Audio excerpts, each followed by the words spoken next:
What's up, YouTube? We're back again with this series, and whereby like we are showing you guys how to remove a background on PhotoPad.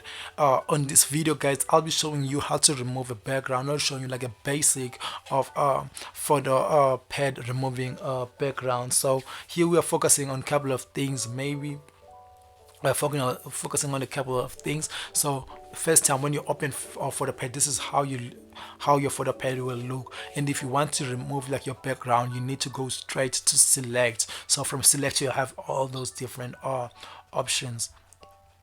So let's understand the tools that we may be using to remove background. So we have a triangle, we have an oval, we have a polygon, we have a freeform, we have a select, all those tools. We have a way that we have market, we have a drop selected. So all those are the ways like you can drop your image and try to remove your background. So this is the first thing you need to know before you start editing your videos. Is what I'm saying, before you start removing the background in any kind of an image. So from home, you just go straight to select. Those are the options we will be using so that you can create, so that you can remove your background on any image. So thank you so much, guys. I'll see you on the next episode.